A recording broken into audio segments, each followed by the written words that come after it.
it's Neve here in Fertility Nurseries and welcome to this week's YouTube video. We're really looking forward to seeing you at the trolley fair in Kelly's Nurseries next Tuesday.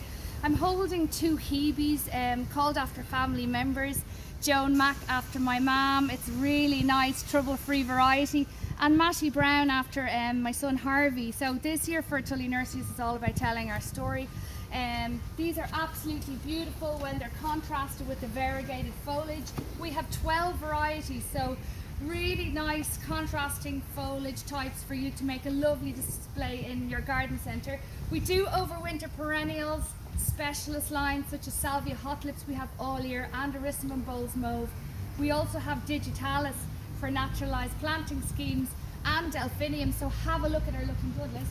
Moving all down, I showed you some 1 litres last week. We have lots of 1 litres this year, grasses, succulents, Heebies, great for pot fillers and make really good multi-biennials in your garden centre. We've lovely new point of sale material to show you with this collection.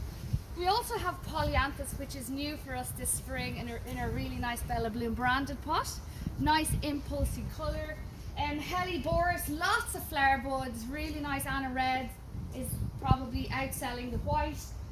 English and French lavender, so reduce your carbon footprint by buying Irish grown lavender. We do source from low risk zones or young plant material. Phormiums and cordylines, great for centerpieces, so lots on offer. Come and see us at the trolley fair and tell us what you need and how we can improve what we do for you.